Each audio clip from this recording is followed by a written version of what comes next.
What a good job I thought I can they've definitely done, see what you've done.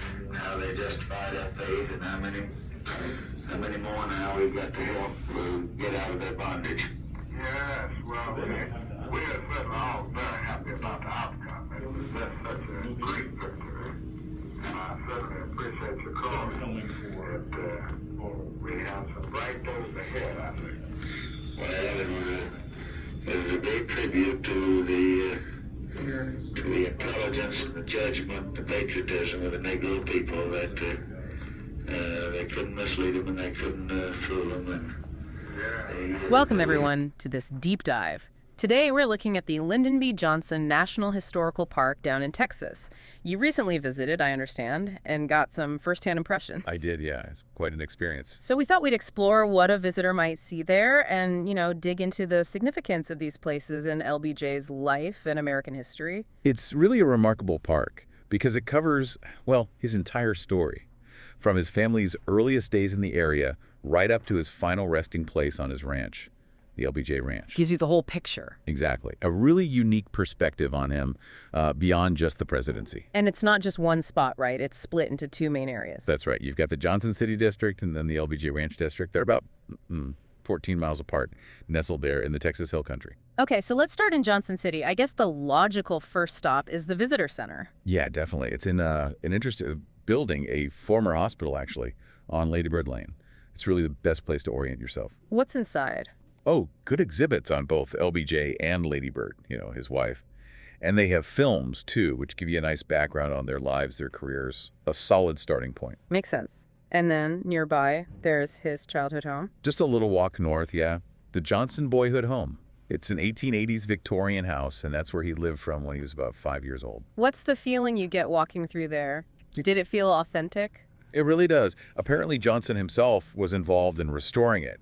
And stepping inside, it really does transport you. You get this tangible feel for rural Texas life back in the 1920s. Wow. Yeah, think about it. No electricity, no indoor plumbing. It must have been, well, a very different existence. Then he was the oldest of 5 kids. His dad was in politics, his mom college educated. Right. So you see this mix, some awareness of the wider world maybe, but living this very grounded rural life. Those experiences clearly shaped him. Okay. Then west of the visitor center, there's the Johnson settlement. What's that part about? Ah, the settlement. It's like stepping further back in time. It's a restored prairie landscape showing off 19th century farm buildings. So even earlier than the Boyhood home period. Much earlier. We're talking frontier life, the 1860s. The main building there is the dog trot house that belonged to LBJ's grandparents, Samuel E. Johnson Sr. and his wife Eliza. A dog trot house. Yeah, it's a distinctive style you see in the South. Oh. Basically 2 log cabins separated by an open covered breezeway in the middle. Very practical for the climate. Interesting. And I hear they have longhorns there. They do, which is great because it reminds you how central cattle ranching was economically and culturally to that whole region back then. Right. There's an exhibit center, too, with old photos, tools, displays. It fleshes out that whole frontier story. And that connects to LBJ being called the last frontier president. Exactly. That history, those family stories passed down, it all fed into that image of him as someone connected to that rugged, self-reliant past. You also see other structures like the Bruckner barn there, adding to the picture of 19th century farm life. It's quite a contrast, thinking about that background and then, the presidency later on. It really is. Okay, so let's shift gears. To visit the LBJ Ranch itself, you head west from Johnson City towards Stonewall. That's the one. Wow. About 14 miles, like we said.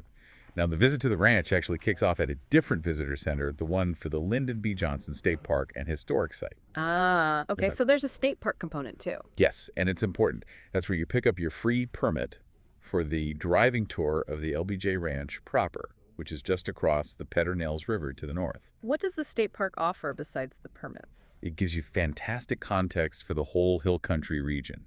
The exhibits cover cultural history, natural history. Like the German settlers. I read they had a big influence. Huge influence. And you can see evidence of that, like the Baron's cabin they have there. Mm-hmm. It's a reminder of the diverse groups who shape the area. Plus, they have trails. Huh? Yeah. One leads to the Sauer Beckman Living History Farm. It's really neat. Volunteers demonstrate farm life from the early 1900s. They're tending animals, working gardens, cooking on wood stoves. So it shows life right around the time LBJ was born. Pretty much, yeah. a very immersive experience. And you might see bison there too, icons of the West. And the original Dan's cabins are also on the state park grounds, another piece of the historical puzzle. Okay, so you get your permit, get some context, and then you cross the Pedernals River to get to the actual LBJ Ranch. That river seems important. Very important. It's been the lifeblood of this area for thousands of years. And it was a big part of LBJ's childhood landscape, you know. He often talked about it. Right, so you cross the river. What's first on the ranch tour? Almost immediately, you see the Junction School. Yeah. Tiny little one-room schoolhouse. That's where he started school, at 4 years old. Yep, age 4. It's pretty amazing to see and just contemplate what education was like back then, early 20th century, in such a rural spot. Gives you perspective. It does.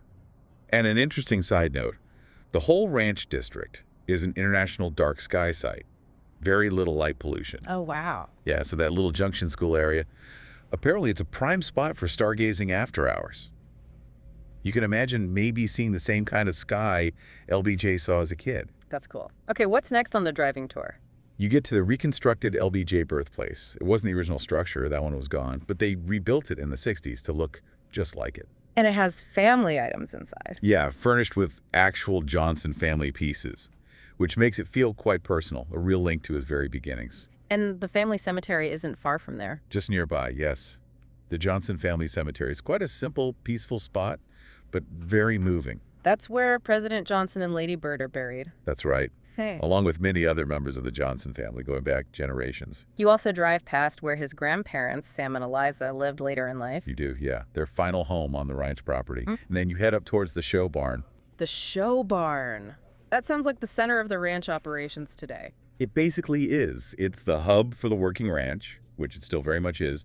They raise Hereford cattle there. The same breed LBJ had. Descendants of his original stock, yes. Yeah. So that ranching tradition he loved is definitely being continued. It's not just a museum piece. Good to know. And then there's the hangar. Right, the LBJ Ranch hangar down near the river.